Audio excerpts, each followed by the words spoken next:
Good morning, everyone. Welcome. Today is our first December event, the Security Service Insurance Golf Classic. This charity fundraiser kicks off all of our December events, and with this, we always welcome our coaches for our head coaches press conference. If you are in the room and have questions after, please do raise hand, and Mike Holtz will come over. ASAP is recording this remotely, so we will be able to transcribe. If you're on the call, you can chat your questions in, and they'll help you there. I'd like to introduce our head table today. From my left, we have our president and CEO, Derek Fox. The visiting team this year is Texas. We have Texas head coach Steve Sarkisian. Our volunteer chair for the Valero Alamo this year is Randy Kane in the middle. Our home team is the University of Washington. Head coach Kalen DeBoer. And our title sponsor, Valero, we have Gary Simmons with us, Executive Vice President and Chief Commercial Officer. Randy Kane, could you start us, please? Yes, thank you, Rick. Thank you for joining us today here at the Security Service Insurance Golf Classic as we kick off a month-long series of events culminating with the 30th annual Valero Alamo Bowl between number 20, Texas, and number 12, Washington, on December the 29th. We knew it was going to be very special when we announced it on Selection Sunday, and that feeling has been validated over the last 4 days with the tremendous amount of media attention and fan interest it has received. Our ability to bring such outstanding universities to San Antonio is a testament to the community support that we've received over the past 30 years. Valero is one of our original partners in 1993. Then in 2007, Valero stepped up to become our title sponsor, allowing us to move up to our current position as the number one bowl game outside the CFP in the Big 12 and Pac-12 conferences.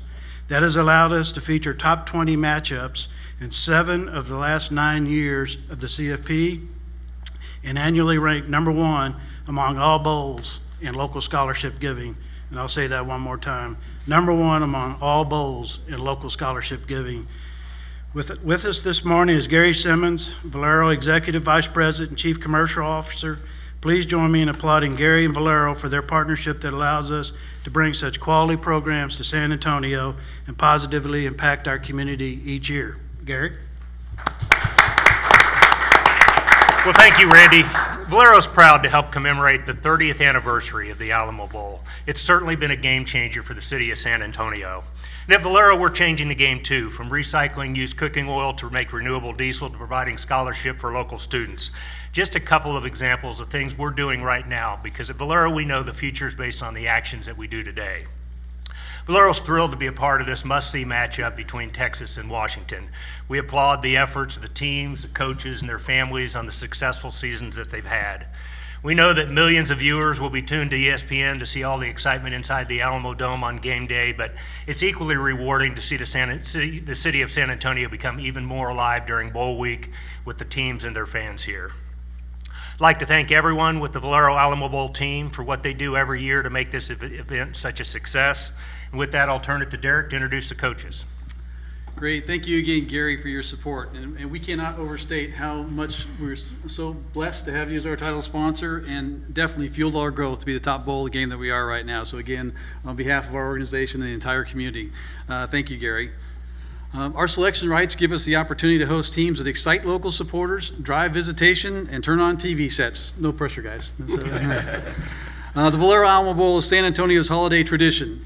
And we have 2 outstanding programs and coaches like we do every year, but this year, our 30th anniversary, is truly special. So we're very, very blessed to have you guys here. Thank you very much.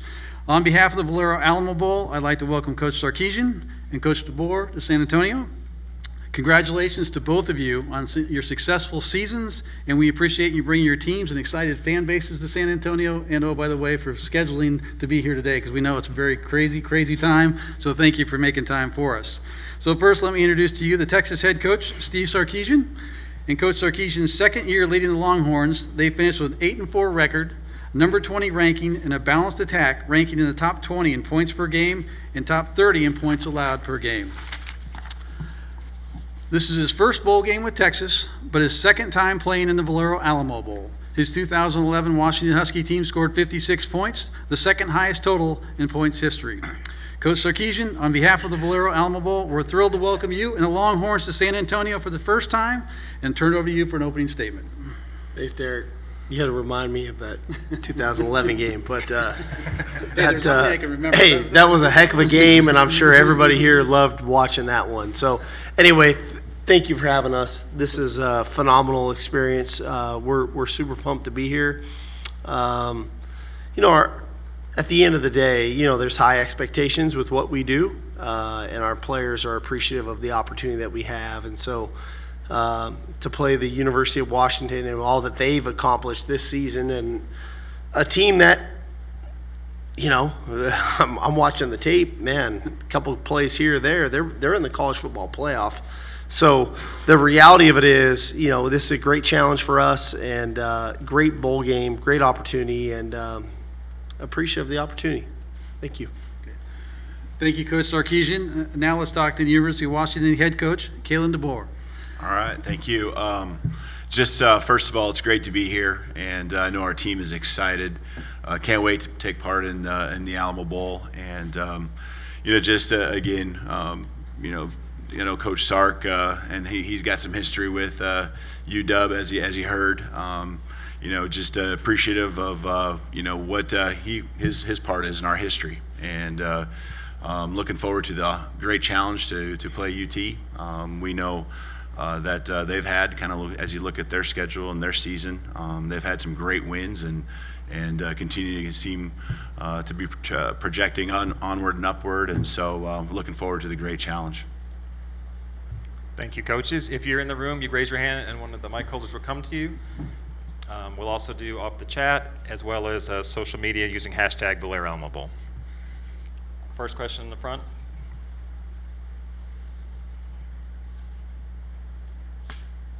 You know Michael Penix fairly well. How would you say he compares with the 4 quarterback finalists for the Heisman Trophy? I haven't had a chance to see all of them a lot, but I do know what Michael does, and he does at a high level. And being around college football for many years, he does it as good as anyone I've ever seen. His ability to be accurate. He's got a cannon for an arm. He's a great leader, great person, high character guy who came in and instantly brought life to our team, and our stadium became electric because of the big plays he's made. And so, taking an offense that was near the bottom of FBS a year ago, and pretty much with everyone else around him for the most part being the same people, to be one of the top 2 offenses in the country in most categories. A lot of that credit is due to what Michael's done for us. Decision to return next year? Yeah, we're pretty fired up about that. So he threw us for a little surprise on Sunday after our team banquet. Had a video prepared and made the announcement to our team and many parents that were there as well. And so we're excited about the future. It's certainly got our momentum going for next year, but we still got work to do this year, and we want to close out this season and try to get that 11th win. Albert, front right. Sark, just how is it prioritizing everything right now between looking ahead to a bowl game, the transfer portal, in-home visits, just everything that's on your plate right now? How do you prioritize? Well, I think at the end of the day, it's about, like you said, prioritizing. It's what are you doing today? Today we happen to be here for this, for this press conference, and then you go on to doing your home visits, and then you get ready for practice tomorrow. So you just go through it, and I think, at the end of the day, like, our players understand that. That we dive into what we need to dive into, and we go according to the process of what's expected of us. So that's what we do. I wish I could say it more eloquently, but that's exactly what happens. You just handle what's in front of you, and then you go tackle it. Let's go front row and then chat. Coach Sarkisian, I do have to ask, Bijan is a guy who has a lot of options. Is he going to be participating in bowl practices, and do you anticipate him playing in the game? And the same goes for Roshan. Will he be healthy enough to go in the game? Well, I think all those things, when you talk about the players and who's playing, who's not, I think those are all things that we have to work ourselves through. Bijan's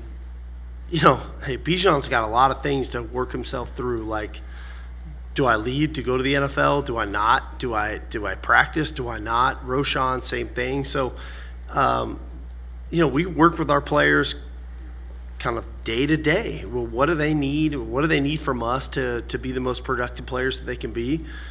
Awesome human beings. Like, these guys are unbelievable human beings. So we just try to support them the best we can. And Bijan, he loves the University of Texas. It's not like something like it's kind of, no, he loves it. He loves this place.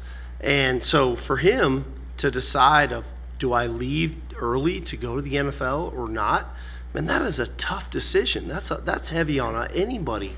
So we try to help him, support him the best we can. Question in the back. Dave Mahler from KJR Radio Seattle would like to ask Coach Sark, how do you think you've evolved as a coach since you've left UW, and also to reflect on your time at Washington? So my time at Washington was one that I'll never forget.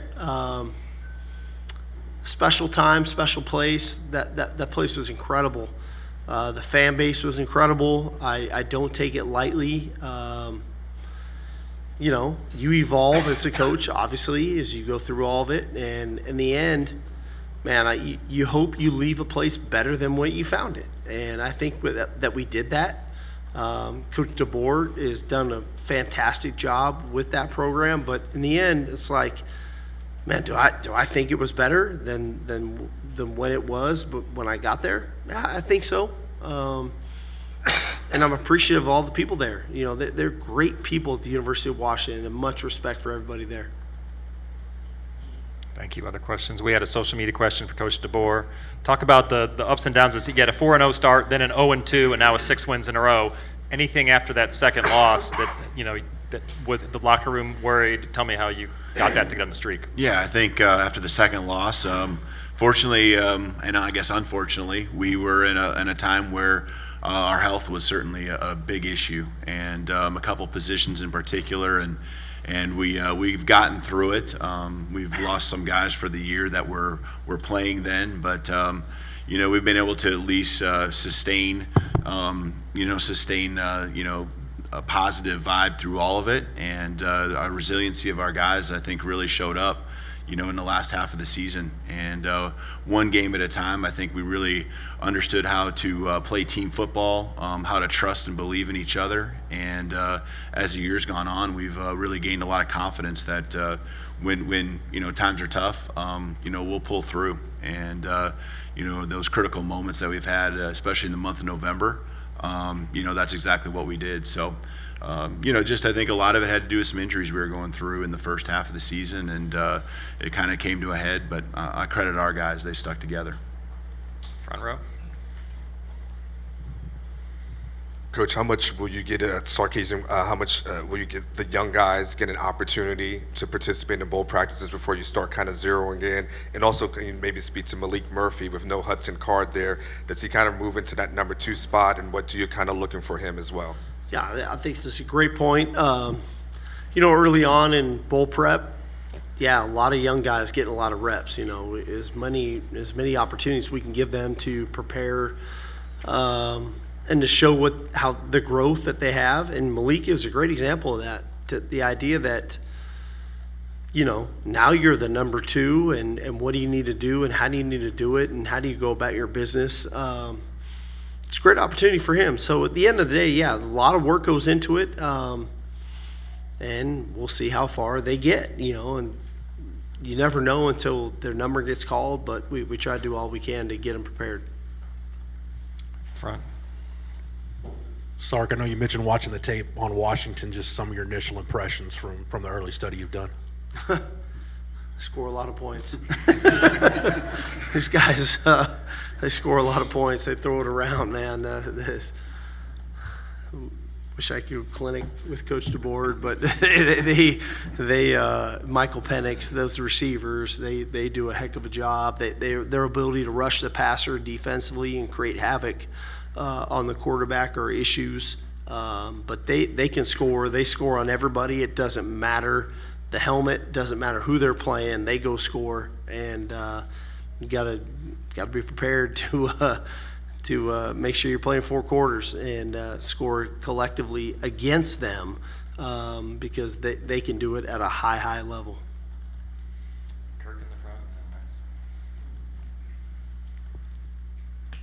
For Kalen and Steve, this is a crazy time of year. It's gotten a little crazier, obviously. Are either of you, Kalen and Steve, in favor of an August signing day and anything you would do to tweak the whole transfer portal window or dates or whatever? I was going to turn and look at him, but I guess I haven't really thought too much about the August signing day piece. I think that you just try to adjust with whatever comes your way, and it is a crazy time right now. There's no doubt. We're flying around, mostly on the West Coast, but around the country, and trying to, get back for bowl practices. You mix in finals and a lot of other things that are happening. There's a lot, but I do think that the early signing date we have has a lot of benefits that have helped us understand, where our team roster is at, and this transfer portal window we're in now. I think it can always be adjusted and tweaked, and there'll be lessons learned through it all. And then I think as just a coach in the coaching profession, we need to continue to work together to help make it better, better for our student athletes. Just to help them navigate through all of it. And I think that's what we'll continue to do is live and learn and make it better. Do you want to answer? So anyhow, I think this. I think that we're in a unique time of college football, and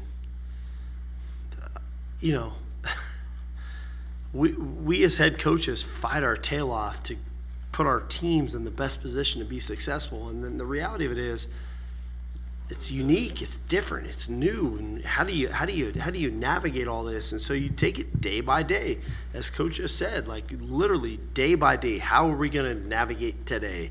And I think you try to surround yourself with good people that want to do it the right way, and then you try to recruit the best players that you can to fit your program. But it is unique, man. It is different for sure.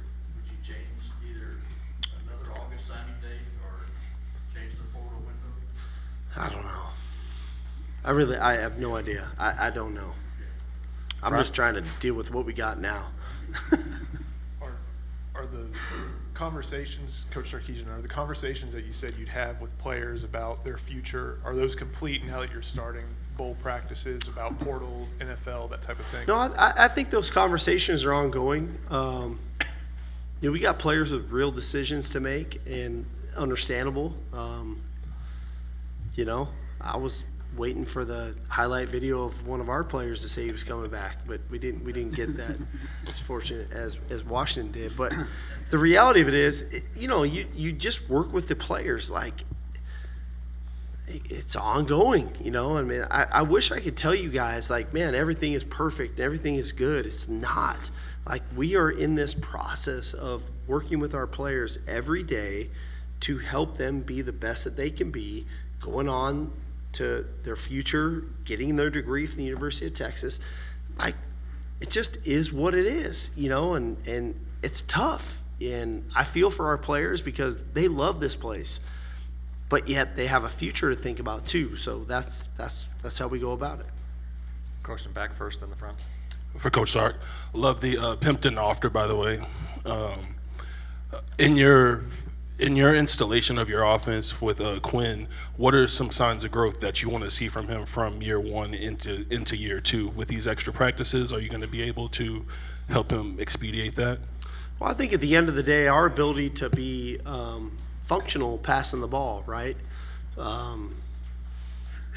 We have not been good enough growth-wise from a program perspective of our ability to throw the ball down the field.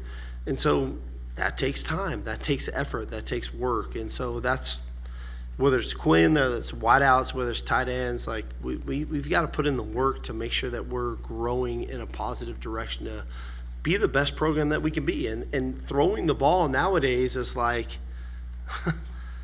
I feel like that's the norm. It used to be running the ball back in the day. Now it's throwing the ball. And so how do we get better at it? How do we continue and improve? And so, that's what we're doing. Okay, we'll go question in front, then a chat.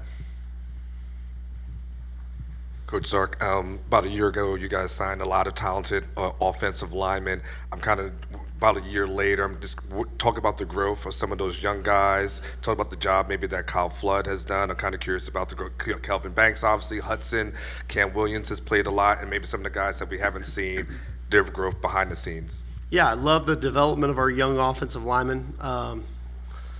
Anytime you start 2 true freshmen O-linemen, I think that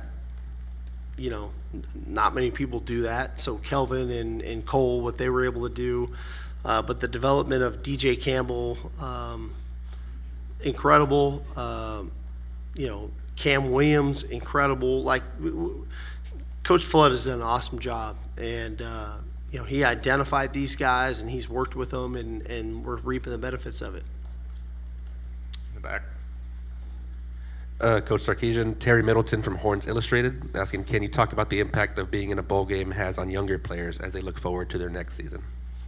Well, I think in the end, being in a bowl game is a great opportunity. We're playing a heck of a team, man. University of Washington is a top 10 opponent, and we've got a great opportunity ahead of us. It's going to take everybody dialing in to what we need to do, but it's a great challenge for sure. So we got to make sure we're prepared, we're focused, and we're doing the things necessary to perform. Front.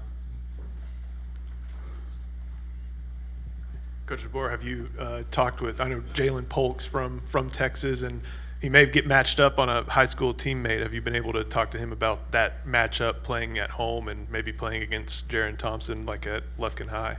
We haven't had a chance to talk specifically about that, but I do know when I came into the facility, the team was stretching, and I made the announcement of where we were playing and who we were playing, and Jalen Polk's eyes perked up, and the grin was from ear to ear, and he's excited, just as a few of our other guys are as well, of coming, back to their home here in Texas and getting a chance to play a game. So, my eyes went immediately to Jalen Polk in particular because I knew he'd be pretty fired up.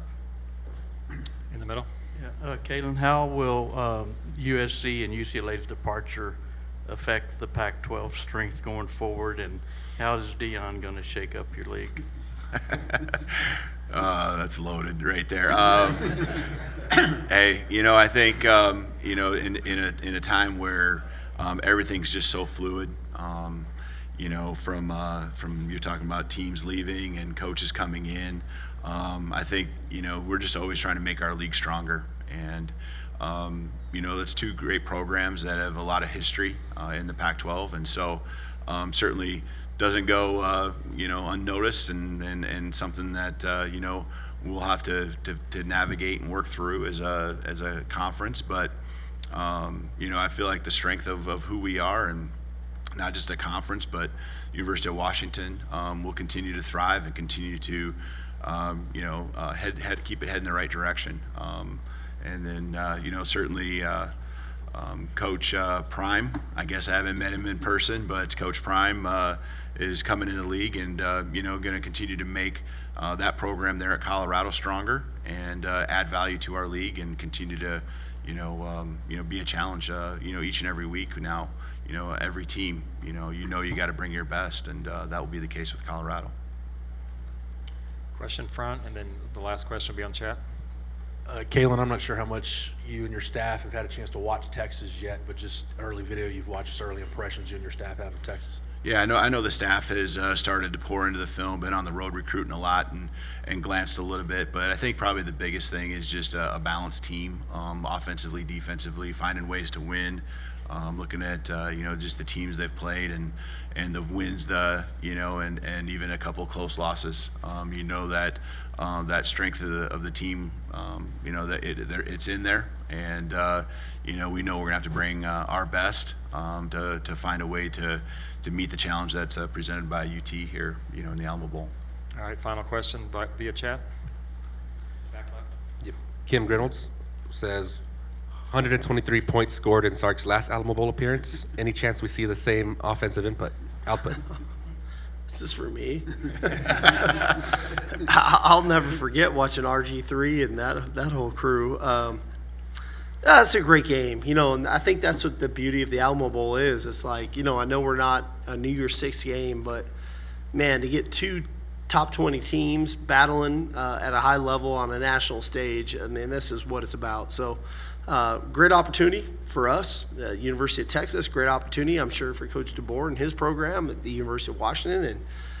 And what a deal for the Alamo Bowl. Like, to get these two teams, are you kidding me? So, fired up. It's going to be great. Thank you. Derek, you want to wrap up? Well, speaking of fired up, our community is. There's looking forward to having both of you guys back. I know you didn't have enough time to really spend much time here today.